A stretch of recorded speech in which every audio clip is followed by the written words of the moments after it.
أعوذ بالله من الشيطان الرجيم بسم الله الرحمن الرحيم والصلاة والسلام على رسول الله مولانا محمد مصطفى صلى الله عليه وسلم وعلى آل صحبه وسلم أما بعد مدد يا الله مدد يا رسول الله مدد يا أولي الله. Euh, du coup, avant de continuer ce cours sur les sciences les différentes sciences, culture, enfin la culture, la science, l'art, etc., islamique au sens large. Donc avant de continuer avec les bases euh, de la science, c'est-à-dire la langue arabe, on va rester sur le Coran. Mais très très rapidement, en fait, sans rentrer dans les détails, parce que là, on va rentrer en fait dans des détails qui rentrent un petit peu plus dans le cadre euh, des,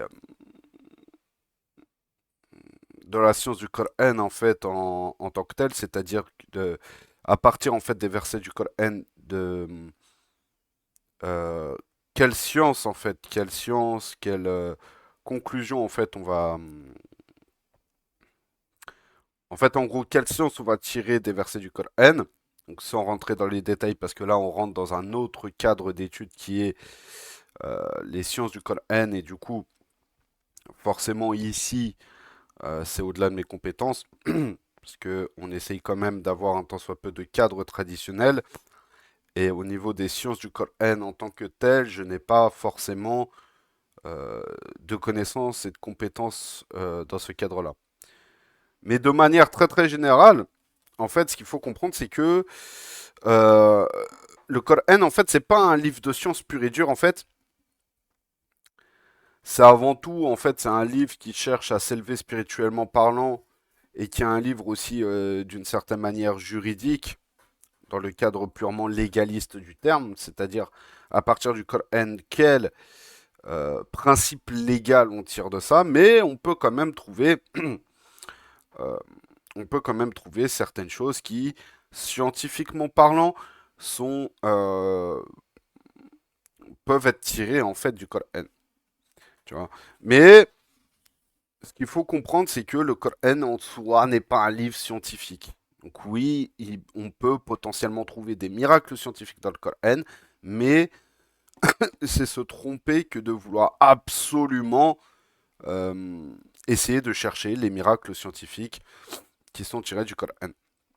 Donc parmi les différentes sciences qu'on peut trouver, on a les sciences sur la reproduction humaine, avec de nombreux versets qui parlent de justement euh, la... Comment on appelle ça déjà? Bah, la reproduction, la gestation, etc. Quand la femme elle est enceinte, et les différentes phases de gestation embryonnaire, etc. On peut trouver aussi de la biologie avec le règne animal, le règne végétal. Je passe très très vite, hein. C'est juste pour vous dire. On peut aussi trouver de l'astronomie, des choses en lien avec l'astronomie. Donc, tout ce qui est les sciences de l'univers, des étoiles, des cycles lunaires, des cycles solaires. Donc, on trouve aussi des choses en ce sens. Euh, on peut retrouver aussi encore une fois de la biologie, mais plus de la géologie, donc l'étude des roches, des montagnes, de la terre. On peut retrouver également, je survole, hein, des choses beaucoup plus culturelles, de l'histoire et après des choses plus philosophiques, plus philosophiques, etc. Comme la moralité, euh, des questions de morale, des questions d'éthique, euh, de justice, d'honnêteté. On peut retrouver aussi des questions de ce qu'on appelle les mu'amalat. Donc les mu'amalat, c'est tout ce qui est relations sociales ou le champ social. Donc mariage, relations familiales, euh, le lien en fait avec les gens qui sont extérieurs à sa famille, donc c'est-à-dire ses parents, ses oncles, ses tantes, ses frères, sœurs, son époux, son épouse, tu vois, donc les orphelins, les pauvres, les autres croyants, les relations avec avec les autres musulmans, avec les personnes des autres confessions, voilà. Et en gros, le Coran est un tout et il y a différents types de d'enseignement du Coran et ça en gros c'est ce qu'on peut voir un petit peu où il y a par exemple euh, mais ça je pense qu'on va garder ça pour la prochaine fois les méthodes d'enseignement du Coran où on verra que historiquement parlant comment est-ce que les gens en fait apprenaient et transmettaient le Coran, on verra que c'est un petit peu quelque chose qui posera les bases de la méthodologie d'enseignement des sciences au sens large. Comment tu vas apprendre le Coran en fait, historiquement parlant, euh, en fait les gens, les enseignants, les ulama, et quand on parle de ulama dans la civilisation arabo-musulmane, en fait c'est autant celui qui va t'apporter les sciences religieuses comme celui qui va t'apporter les sciences mondaines. Et du coup, comment les ulama ils apprenaient le Coran et les sciences, c'est exactement la même méthodologie souvent qu'ils utilisaient pour apprendre et transmettre les sciences au sens large. Donc, comme on l'a vu la dernière fois, à partir du Coran, on a posé les bases de ce qu'on connaît aujourd'hui comme étant les sciences de la langue arabe. Et donc, ce qu'il faut comprendre, c'est que avec l'évolution et l'expansion du Darul Islam, donc du territoire musulman, vient la rencontre à des populations qui ne sont pas arabes de base, qui ne sont pas arabophones, et donc qui n'ont pas forcément cette construction linguistique traditionnelle, ce qu'on appelle communément euh, la langue maternelle. D'accord? Du coup, le fait qu'il n'y ait pas cette construction de la langue maternelle, d'accord? Le fait qu'il n'y ait pas cette construction de la langue maternelle qui est l'arabe, il a fallu que les gens s'imprègnent de l'arabe pour éviter que le texte coranique ne, ne soit détourné.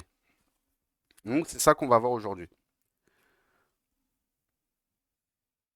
Donc la circulation du savoir sacré, c'est-à-dire ici du Coran, du savoir traduit d'autres cultures, l'évolution de la pensée et le développement de la civilisation arabe ont eu comme véhicule la langue arabe elle-même. Donc juste avant ça, je vais vous donner une petite citation de Ibn Ahmed al-Biruni. Donc c'est un savant, euh, on va dire c'est un des grands maîtres de l'épistémologie arabe ou musulmane. L'épistémologie, c'est le fait de maîtriser plusieurs aspects de la science. Donc Ibn Ahmed al-Biruni, il était mathématicien, physicien, astronome, pharmacien, philosophe, historien, encyclopédiste. Il maîtrisait l'arabe, le perse, le grec, le sanskrit, l'hindi, etc. Euh, et donc, il a dit cette fameuse citation dans son livre Kitab à Saïd Ali, donc le livre des drogues, en disant que la beauté de la langue arabe a circulé dans mes veines et mes artères. J'avoue que je préfère être insulté en arabe qu'être loué en persan. C'est-à-dire, il veut montrer ici la beauté et la beauté et, d'une certaine manière, la noblesse de la langue arabe. En ce sens où même lorsque tu es insultant en arabe, tu as une certaine forme de noblesse en fait dans les termes. Donc reprenons. La question qui se pose d'ores et déjà est la suivante. Comment une langue parlée au départ par une poignée de bédouins pour la plupart analphabètes a-t-elle pu s'élever à un rang si prestigieux jusqu'à devenir le support d'une civilisation entière? Ce rang, elle le doit au Coran, dont elle est le véhicule, et aux multiples ethnies qui ont embrassé l'islam et qui ont contribué au développement de de la culture nommée arabe. Et là, c'est très très important, et c'est en ce sens où le travail de prédication de Dawa qu'ont eu les Arabes sur les autres types de populations non arabes, et le fait que les gens les attachent au Coran et à la compréhension du Coran, il a fallu justement codifier la langue de transmission du Coran qui est la langue arabe. Et c'est en ce sens où il ne peut exister de langue arabe aujourd'hui si le Coran n'avait pas été révélé. Pourquoi? Parce que la base de la langue arabe, c'est la tradition orale. C'est la transmission orale. C'est pas une langue qui s'écrit. Comme on l'avait vu la dernière fois, les lettres arabes, c'était un squelette de lettres. Il n'y avait pas les points pour faire la différence entre un dod et un sod, etc. Il n'y avait pas les fatha, dama ou kasra, a, i, ou. Tout ça n'a été que codifié progressivement avec justement l'expansion du territoire musulman, avec la conversion à l'islam de populations qui ne sont pas arabophones. Euh, Lorsque aujourd'hui on apprend la langue arabe, donc le nahou, la grammaire, etc., toute cette construction-là grammaticale, de cette construction linguistique, de comment tu construis une langue, au niveau de la langue arabe, n'existe que parce que les populations se sont islamisées. Si les populations ne s'étaient pas islamisées, il n'y aurait pas eu toute cette volonté-là de construction et comment je pourrais dire ça, et de volonté de facilitation d'apprentissage en fait de l'arabe. Des populations étrangères au départ dites des Ajam se mêlèrent aux tribus arabes. Le peu de sang arabe qui existait s'était vite mélangé à celui d'esclaves affranchis, de Persans, d'Indiens, d'Africains, de Berbères, d'Européens convertis à la nouvelle religion. Tous se reconnaissant dans cette même culture à la construction de laquelle ils ont largement contribué et grâce à laquelle ils sont devenus arabes. On parle ici de musta'arab, de gens qui se sont arabisés. C'est-à-dire que lorsqu'on revient, euh, quand on a repris les cours de Sira, et vous pourrez retrouver dans le, si vous remontez un petit peu dans le, on va dire le groupe Sira adulte, vous allez retrouver en fait un document PDF sur euh, qu'est-ce qu'un arabe et les arabes avant la révélation, qu'avant la venue du prophète Mohammed alayhi salatu wassalam, pour comprendre en fait euh, la mentalité un petit peu et l'influence arabe qu'a eu la et l'influence que les Arabes et l'arabité a eu sur l'islam. Ce qu'il faut que je résume très facilement, ce qu'il faut comprendre, c'est que il est reconnu aujourd'hui par les historiens et anthropologues, qu'ils soient musulmans ou non musulmans, trois catégories d'Arabes. Les Arabes disparus. Celle-là, elle est un peu remise en contexte par une certaine catégorie de personnes. Mais les premiers, c'est les Arabes disparus. Par exemple, les Ad, les Thamoud, etc. Ce sont souvent les peuples arabes qui sont mis en avant dans le Coran comme ayant été châtiés par Allah Azawajal et dont leurs peuples ont été décimés par une punition divine. Les Ad, les Thamoud, etc. La deuxième catégorie d'arabes, c'est euh, Al-Arabur Arabiyun, donc les arabes purs. Euh, Excusez-moi pour la prononciation, c'est un petit peu difficile dit comme ça de tête. Mais en gros, c'est les arabes purs, les arabes originaux. Donc souvent, ce sont les arabes qui descendent de Qartan, qui est fondateur en fait de la dynastie des Qartanides au Yémen, qui se sont euh, répartis en différents peuples, nations, tribus, etc. Et qui après se sont organisés en différents États et qui, après la chute de l'État de Sanaa, non, si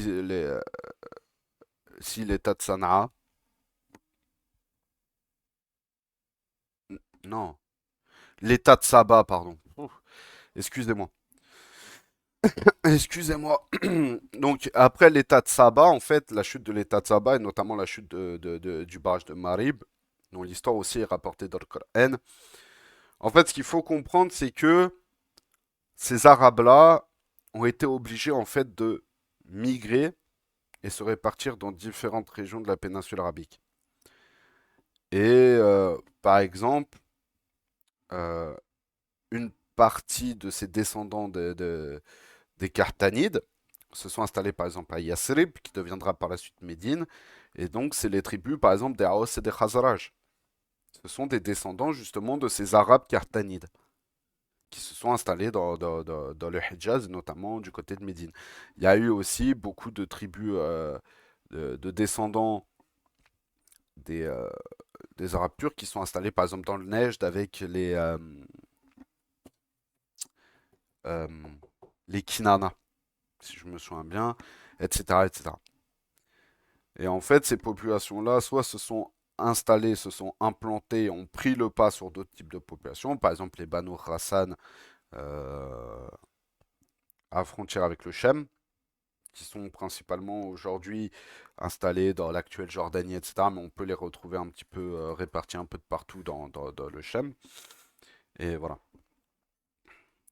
Et donc, ça, c'est les Arabes purs. Et vient la dernière catégorie d'Arabes avec euh, les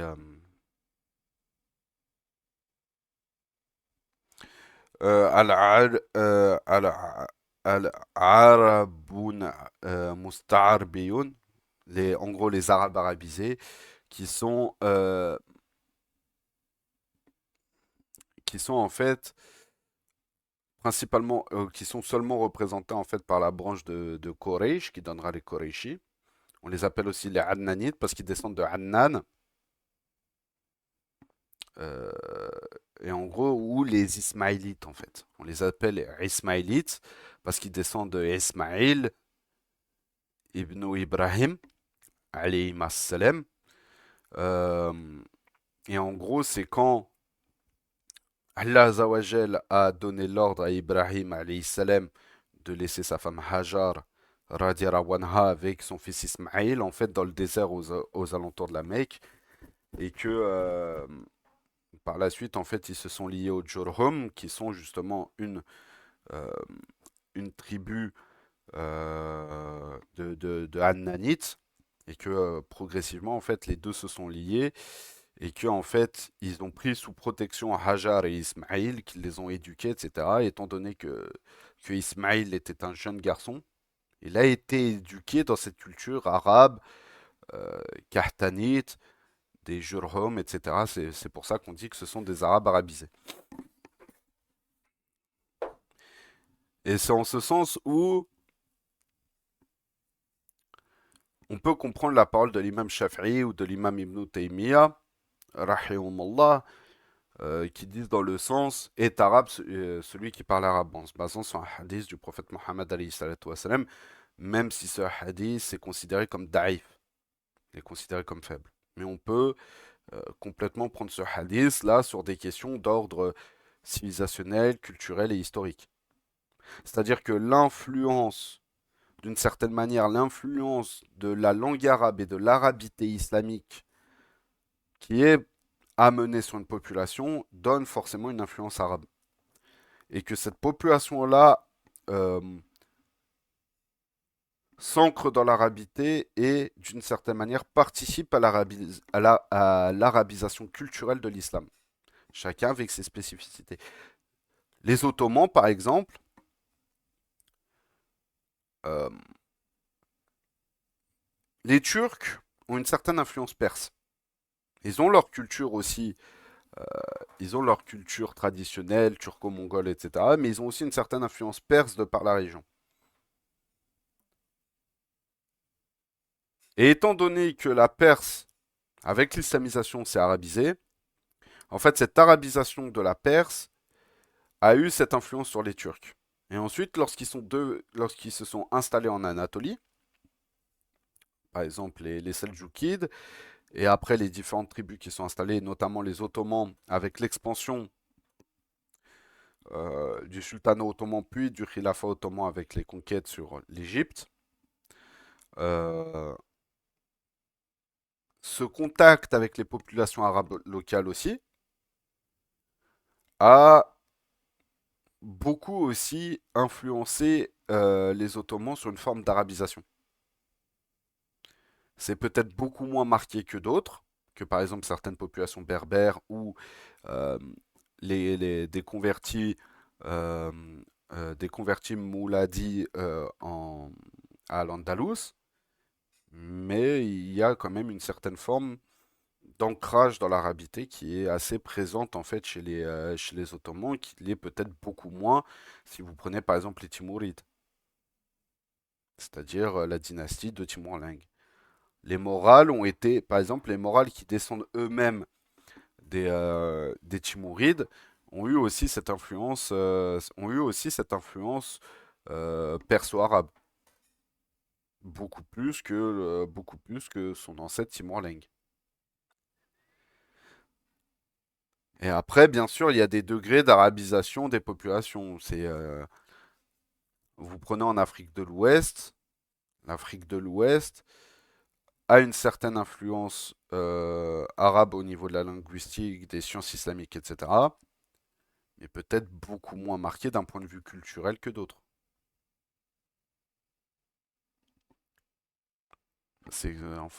D'une certaine manière, si, parce qu'on peut retrouver, par exemple, en Afrique de l'Ouest, dans la question du djihad, euh, dans certaines formes de tactiques militaires, une forme d'arabisation avec la Fouroussia, une certaine noblesse dans la Fouroussia, etc. Donc, d'une manière générale, l'influence de l'arabité est plus ou moins grande, mais on va forcément de facto retrouver une forme d'arabité, ne serait-ce que juste que dans certaines questions juridiques qui sont intrinsèquement liées en fait avec les traditions arabes.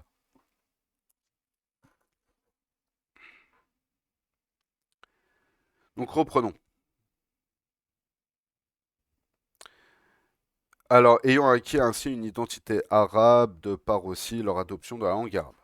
Donc, à partir de là, nous sommes à même de comprendre qu'être arabe ne renvoie aucunement à une appartenance de sang, mais à celle d'une même langue et d'une même culture.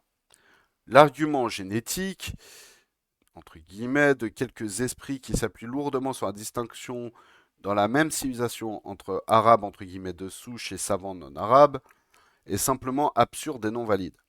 Il repose sur une idéologie volontairement séparatiste et non sur une réalité historique palpable et vérifiable. En fait, tous ces savants avaient adopté la langue arabe et participé à la construction d'une culture arabe. Je suis obligé de faire encore une petite parenthèse. Ce qu'il faut comprendre, il y a vraiment un point important à comprendre, c'est que pendant un temps, notamment sur la fin des Omeyyades, il y a eu une volonté d'arabisation forcée en fait des populations. Et quand on parle d'arabisation forcée, c'est pas forcément de devenir arabe, mais c'est une imposition en fait de la vision politique des Arabes. Exemple tout bête, on va imposer dans des coins du Khilafa qui n'ont pas forcément une culture arabe de base et une mentalité arabe de base récemment convertis, on va leur imposer des gouverneurs avec cette vision arabe et des gouverneurs arabes. Euh, Par exemple, dans le Khorasan, Afghanistan, Asie centrale, etc., on a imposé des gouverneurs arabes issus soit du Sham, soit du Shem, très souvent du Sham, ou du Hijaz. Sauf que le problème, c'est que les populations n'ont pas cette vision politique et cette vision d'organisation sociale, donc comme on l'a vu plutôt des Mu'ammalat, arabes. Et ça a apporté beaucoup de problèmes. À tel point que, et ça s'est transmis jusque même pendant un temps chez les Abbassides, on commençait à inventer des hadiths, inventer une tradition qui a insulté tel peuple ou tel peuple, et en contrepartie, on a inventé des hadiths qui insultaient les Arabes. Et tout le problème est là. C'est qu'on a dû, on est sur un position. En fait, histoire de relativiser. on n'a pas de distinguo à faire entre ce qu'on pourrait appeler un arabe de souche, qui soit un arabe arabisé, qui soit un descendant de Adnanites, parce que même si ce sont des arabes arabisés, ils restent arabes au niveau, euh, au niveau ethnique. Ou un cartanide, on n'a pas en fait à élever en fait tel rang au-dessus d'un autre. Mais qu'on le veuille ou non, à un moment, cette question-là s'est posée d'une certaine manière, de la noblesse euh, des Arabes sur les autres, de par leur ancienneté dans l'attachement à l'islam, etc. Le problème, c'est que d'une forme de noblesse à une forme de hiérarchisation, il n'y a qu'un pas. Et le problème, c'est que euh, on a commencé, quand je dis on, c'est pas forcément moi, hein, c'est un on généraliste, mais on a commencé à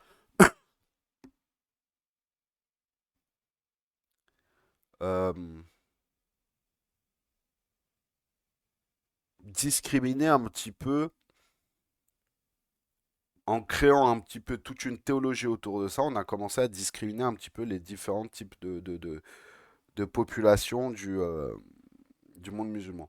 Notamment, au départ, ça a commencé à discriminer les peuples non arabes, notamment principalement les Perses et les Africains, et les Noirs en gros.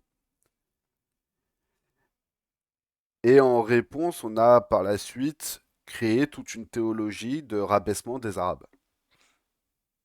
Et tout le problème est là. C'est-à-dire que il y a eu cette création-là un peu théologique, mais si on prend du recul sur la chose et qu'on regarde justement la réponse de Harlema à ce, à ce, j'ai envie de dire d'une certaine manière, ce racisme qui a été créé, euh, en fait, on voit bien que la réponse de Harlema, elle est assez juste en fait. La réponse a été faite au premier abord. Pour, il y en a qui vont peut-être se demander pourquoi parler de tout ça. Premier point, parce que, bah, qu'on le veuille ou non, ça fait partie de l'histoire de la civilisation musulmane. Deuxième point, c'est que ça permet de répondre et de comprendre en fait les problématiques contemporaines liées à ces questions de racisme. Et un petit peu ces discours qu'on va trouver chez certains frères de oui, mais c'est grâce à nous si vous êtes devenus musulmans. Bon, déjà, il y a un gros problème théologique et un gros problème au niveau de la Akida qui se pose. Est-ce que c'est toi qui es la cause? Enfin, plutôt. Est-ce que c'est toi qui est la cause principale de la conversion d'une personne ou pas? Toi, quand je dis toi, c'est toi, ton peuple, peu importe. Ou est-ce que tu n'es qu'un outil de quelque chose qui a été voulu par Allah Azawajal? Déjà, pose-toi les bonnes questions. Il y a un problème de foi dans un premier temps. Et aussi le problème de foi dans le sens de personne n'est supérieur à un autre si ce n'est par la piété. Bien sûr qu'il y a une forme de noblesse d'un point de vue ethnique. Les Alul Bayt revêtent une forme de noblesse. Les Arabes, d'une certaine manière, oui, revêtent une forme de noblesse. Mais ce n'est pas parce que ils revêtent cette forme de noblesse-là que forcément on doit de facto rabaisser les autres populations, euh, qu'on doit de facto rabaisser les autres populations par rapport à ce qui a été par rapport à la noblesse euh, par rapport à la noblesse en fait du sang des Arabes. Donc ça c'est le premier problème. Le second problème c'est que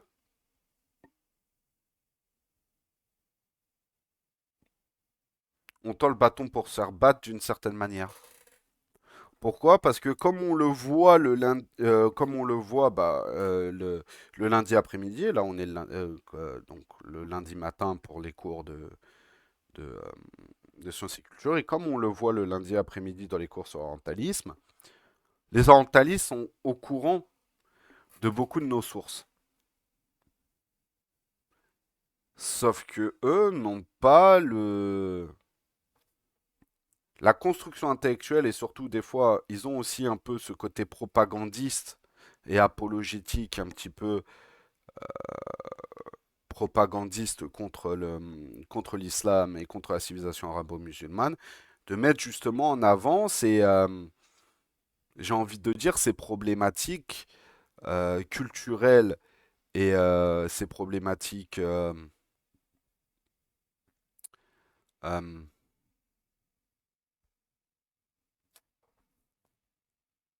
j'ai en- j'ai envie de dire, c'est les problématiques culturelles, raciales, etc., qui ont été répondues il y a plusieurs siècles en arrière avec une très bonne réponse, mais cette réponse traditionnelle chez nous, Ahlus Sunnah wal Jama'a, et même chez les musulmans tout court, en fait, est complètement occultée par par beaucoup d'historiens orientalistes, pour en fait mettre en avant les problématiques d'ordre racial et culturel qu'il y a pu y avoir dans la communauté, pour montrer que l'islam est une religion tout autant problématique que le christianisme ou d'autres. Et ça, c'est pour chez les athées. Chez certains chrétiens, alors qu'on connaît bien, par exemple, le problème, par exemple, de la légitimation par la Bible de l'esclavage de l'esclavage et du racisme qu'ont subi, par exemple, les Noirs lors de l'esclavage et pas que par la Bible. Le problème, c'est que certains vont mettre en avant le fait que les musulmans sont tout aussi problématiques, ce qui n'est pas vrai lorsqu'on regarde justement les sources avec un regard justement islamique. Lorsqu'on analyse nos propres sources d'un point de vue théologique et traditionnel, ça montre que justement il y a une certaine forme de propagande qui est faite d'un point de vue orientaliste. Et toutes ces questions-là, en fait, pourquoi j'insiste bien sur ces questions que il ne faut pas non plus en fait, il ne faut pas vivre dans cette espèce de forme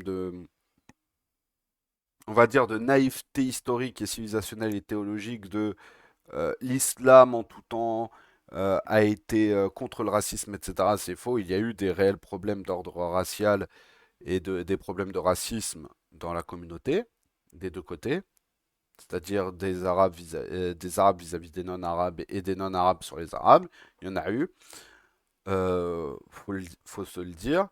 Mais il faut voir justement la réponse qu'il y a eu. Et la réponse qu'il y a eu, c'est justement que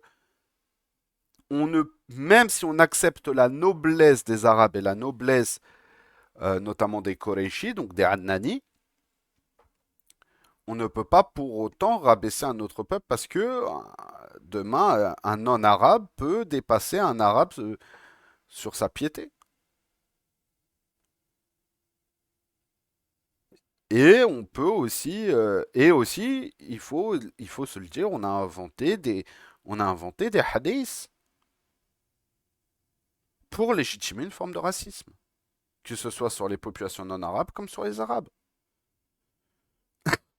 Le fait d'accepter ça et de l'analyser d'un point de vue historique, civilisationnel, mais aussi théologique, nous permet de complètement, nous permet en fait derrière de euh, ne pas se retrouver dans cette vision, j'ai envie de dire, euh, naïve de la civilisation musulmane. Et nous permet aussi justement de comprendre que bah, les adversaires idéologiques de l'islam, que ce soit les orientalistes ou autres, aiment bien mettre en avant ce genre de récit. Pourquoi? Pour discréditer l'islam et imposer soit une réforme complètement alambiquée de l'islam, complètement anti-traditionnelle, ou alors critiquer la civilisation musulmane euh, et faire apostasier les gens. C'est pas anodin qu'on regarde beaucoup de berbéristes ou de kémites, attention pas tous, mais beaucoup, en fait aujourd'hui n'acceptent pas du tout l'islam. Pourquoi? Parce que l'islam justement, soi-disant, aurait combattu leur peuple et leur culture et leur aurait imposé une arabisation forcée, ce qui est Ce qui est déjà de un beaucoup plus nuancé que ça, et de 2 qui est pas forcément vrai. Mais beaucoup d'orientalistes qui sont derrière justement la création de ces...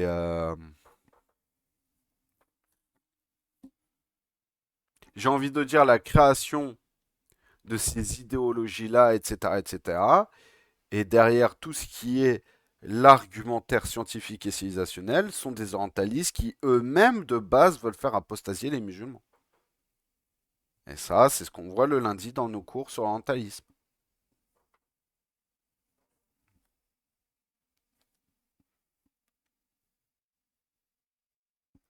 Reprenons. De plus, ces populations, d'où qu'elles venaient et où elles se trouvaient, adhéraient à l'arabité à cause du Coran et de son, et de son véhicule sacré qu'est la langue arabe. C'est le habr, donc littéralement la corde, qui les liait et à laquelle ils devaient se tenir pour ne pas se séparer, comme le dit le Coran dans la Sourate 3, verset 103. وَاعْتَصِمُوا بِحَبْلِ اللَّهِ جَمِيعًا وَلَا تَفَرَّقُوا. Donc tenez-vous à la corde de Dieu qui est la foi et ne vous séparez pas. Ça, effectivement,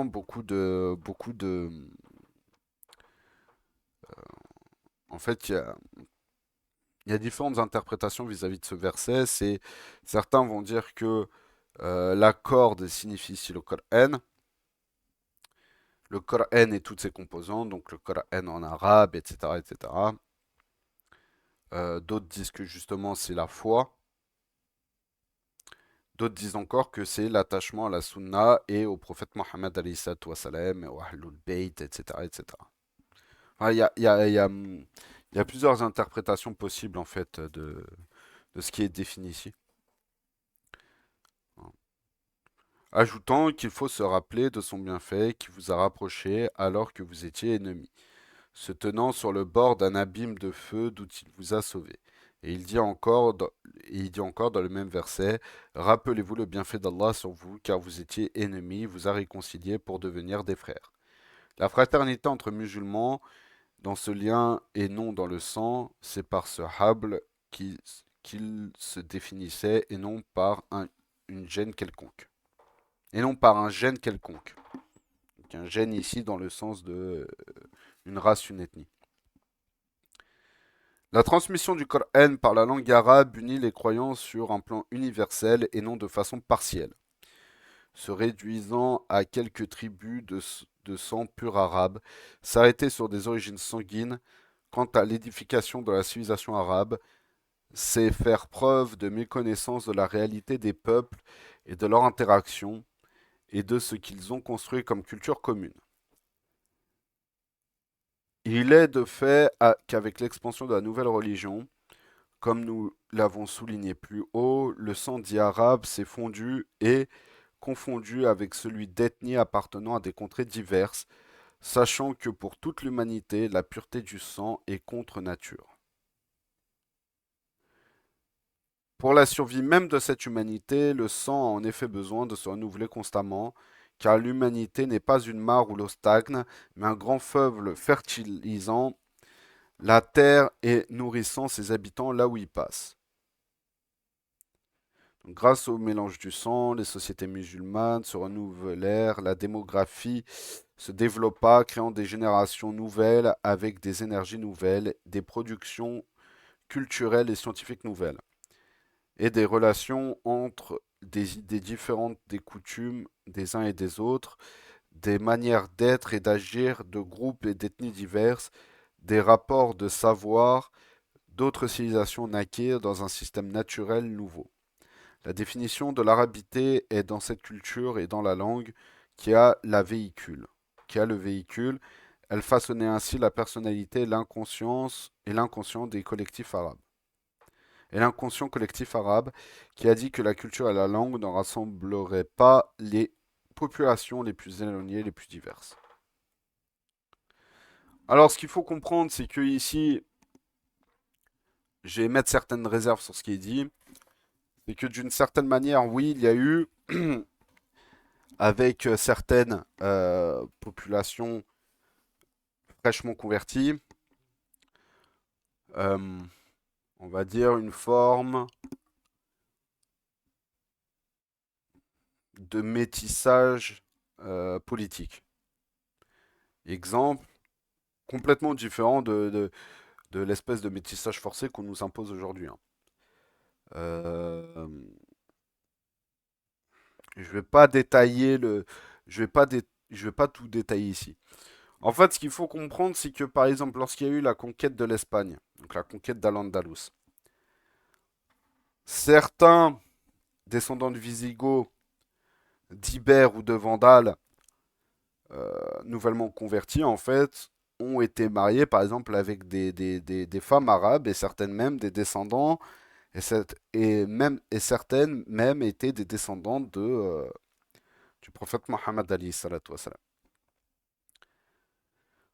Ce qu'il faut comprendre, c'est que souvent, c'était beaucoup plus par volonté de tisser des liens politiques que réellement par réelle volonté, liens politiques et culturels bien sûr, que par réelle volonté de se dire la, la population, l'humanité est une et universelle, faisons ce qu'on veut, comme on veut, voilà. Pourquoi? Parce que ce qu'il faut comprendre, c'est que le nasab, donc le lien filial, et le asab, c'est-à-dire la noblesse de ta lignée, sont des choses qui sont importantes à prendre dans les questions d'ordre de mariage. C'est là où je prends du recul. C'est que, est-ce qu'il y a eu, entre guillemets, métissage euh, au sein de la civilisation musulmane entre arabes et non-arabes? Oui. Est-ce que c'était systématique? Non. Est-ce que c'était par pure bonté de cœur? Pas forcément. Souvent, c'était pour justement tisser des liens. Des liens et comment je pourrais dire ça? Des liens et une certaine forme de, euh, on va dire, d'alliance. Mais ça, c'est quelque chose qu'on trouvait pas seulement chez les musulmans, c'était quelque chose de généralisé. L'alliance, d'accord, entre des personnes, euh, entre certains peuples ou certains dirigeants avec d'autres, par le mariage et le métissage, c'est quelque chose qui a toujours existé. Maintenant, c'est pas quelque chose de généralisé. On ne peut pas, on ne peut pas dire que les, on peut pas dire en fait que les dirigeants arabes voulaient en fait de facto se métisser. C'était for- C'était quelque chose qui était dans un intérêt politique et civilisationnel et d'alliance. On concluait des pactes d'alliance par deux moyens, le commerce, le soutien militaire ou le mariage.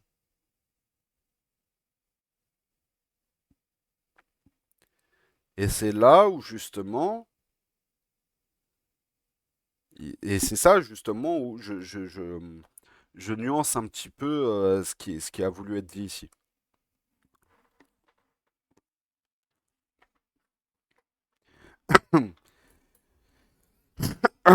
Ajoutons que pour les croyants musulmans, la langue arabe n'est pas un simple moyen de communication, elle relève de l'ordre du sacré, car Dieu lui-même l'a choisi pour s'adresser à ses créatures. Son message est fait dans une langue arabe claire, donc l'insan arabi mubin, sourate 16 au verset 103. Leur respect pour ce véhicule est total et joue un rôle fondamental dans le lien entre les membres de leur communauté que nous avons évoqué. Les musulmans firent preuve dès le début de l'islam d'un grand respect et d'une grande vénération pour cette langue porteuse de la parole divine. Sur le plan des recherches scientifiques, considérée d'abord comme instrumentale ou annexe, elle acquit rapidement le statut de science à part entière, indispensable tout d'abord pour la compréhension et l'interprétation du texte sacré et de la tradition du prophète alayhi salatu wassalam. Faits, actes, gestes, paroles qui sont les leçons premières pour les pratiquants musulmans. Elle servit par la suite à des investigations religieuses, spécifiquement musulmanes, à la tradition, la compréhension, l'explication des commentaires, des productions scientifiques et culturelles importées des autres civilisations. Les grammairiens ont joué un rôle fondamental dans sa systématisation.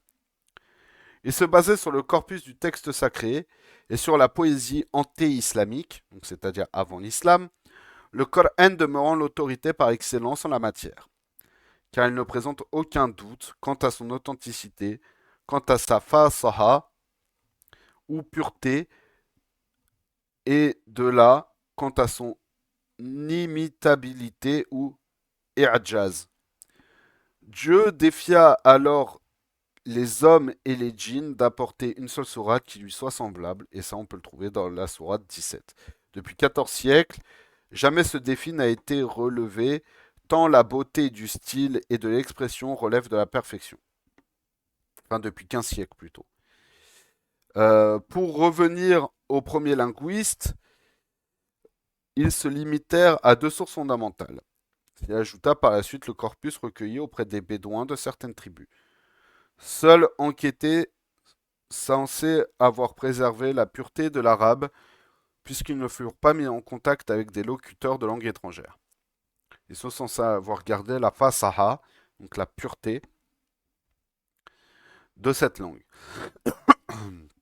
Ces savants avaient peur du lahn, ou la contamination par des langues diverses de diverses ethnies, en présence autour des villes où le mélange du sang et des cultures était déjà à l'œuvre. Cet attachement des savants à la fasaha, leur langue fut abandonnée avec l'évolution de l'usage de celle-ci. Les langues, tout comme ceux qui les utilisent, au risque d'encourir un danger de disparition, ne peuvent demeurer cloisonnés et fermés aux emprunts des autres langues en présence. Leur souci de défendre ce véhicule des impuretés nées de la cohabitation d'une population multiethnique et multiculturelle et multilingue ne fit donc pas long feu.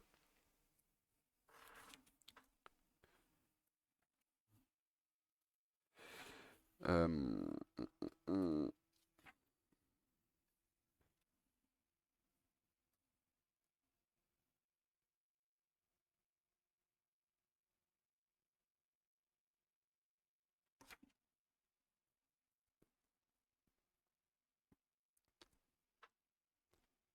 ah, voilà.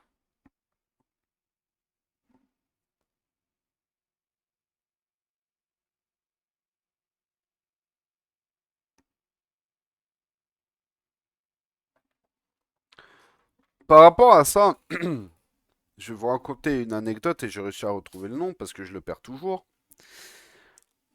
En fait, par rapport à ça, il y a une anecdote qu'il faut que je vous raconte.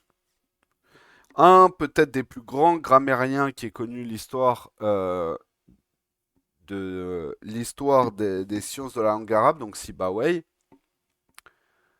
Et Sibawayh, il apparaît à peu près, j'ai envie de dire, 4 siècles à peu près, après la fin de Sibawayh. Je vais essayer de vous retrouver le. Euh,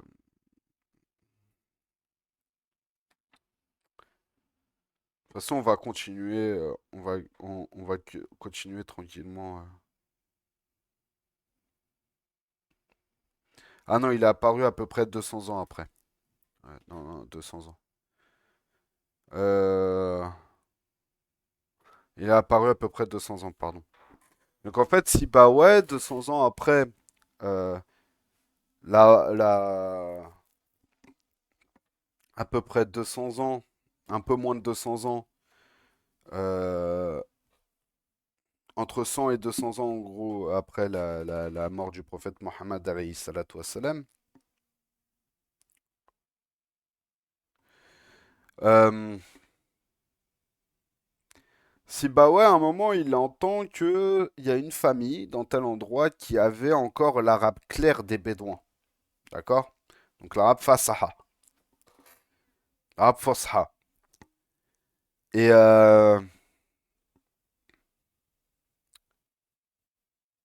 il va en gros, il essaye de rejoindre cette personne Et Sibawayh, c'était un grand grammairien, c'était un maître de la langue arabe. Et en gros, il décide d'aller rejoindre cette famille.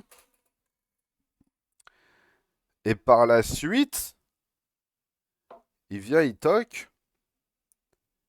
Et il y a une petite fille qui lui ouvre et il lui demande où est-ce que se trouve ton père, j'aimerais échanger avec lui. Et la petite fille, en faisant toute une analogie entre l'oiseau qui sort de sa cage, si je me souviens bien, un oiseau qui sort de sa cage en allant vers les étoiles, etc. En gros, il lui fait comprendre que pour l'instant, il est sorti et qu'il va revenir le soir au Maghreb. Sibawayh n'a rien compris. En gros, ce qui est retranscrit, c'est que Sibawayh n'a rien compris. Pense grand maître de la grammaire et de l'arabe, en fait, n'a rien compris à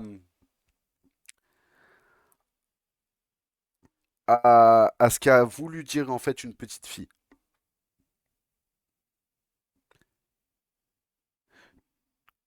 Ce qu'il faut comprendre, c'est que ce qu'on appelle l'arabe fosha aujourd'hui, donc l'arabe classique, l'arabe littéraire, etc., c'est pas le réel arabe fosha. Il a eu une influence perse, perse romaine, etc., sur beaucoup de choses. L'arabe fosha qu'on entend aujourd'hui n'est pas l'arabe fosha pur des Bédouins. Il a disparu depuis. Il a disparu quasi déjà au temps de Sibawa, donc au deuxième siècle à peu près. Déjà, il avait quasiment disparu. Que dire d'aujourd'hui?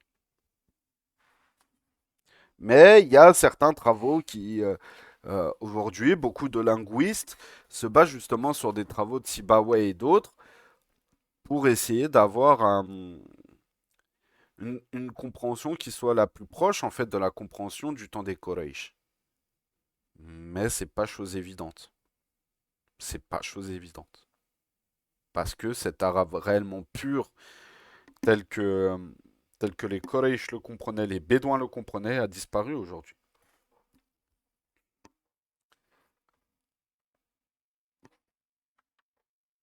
Donc, on va lire ce dernier paragraphe et on va s'arrêter là.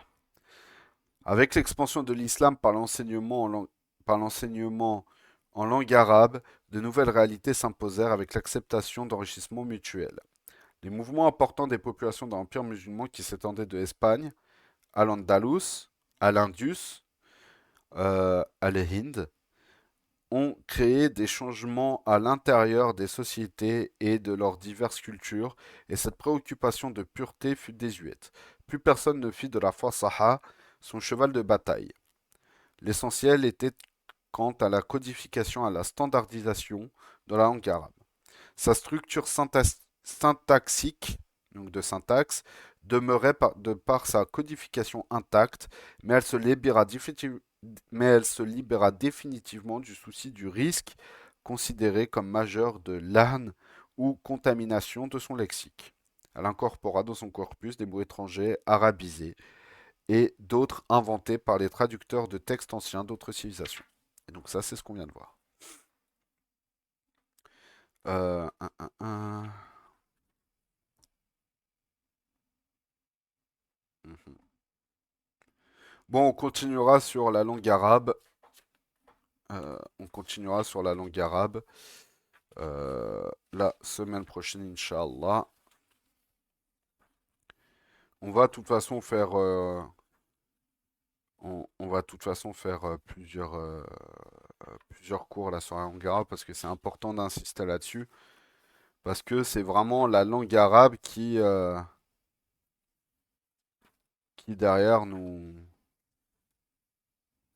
qui derrière en fait nous fera peut-être varier sur une fois qu'on a maîtrisé l'importance du Coran et de la langue arabe en fait dans la transmission des sciences et de la culture musulmane, on pourra derrière aborder d'autres questions tranquilles. Mais on va avancer sur ce livre tranquillement et de temps en temps on fera peut-être des pauses pour parler d'autres choses, etc. Donc voilà. Donc سبحانك اللهم وبحمدك أشهد أن لا إله إلا أنت أستغفر الله وأتوب إليك بسم الله الرحمن الرحيم والعصر إن الإنسان لفي خسر إلا الذين آمنوا وعملوا الصالحات وتواصوا بالحق وتواصوا بالصبر اللهم صل على سيدنا محمد عدد ما في علم الله صلاة دائمة بدوام ملك الله سبحان ربك بعزة ما يصفون وسلام على المرسلين والحمد لله رب العالمين الفاتحة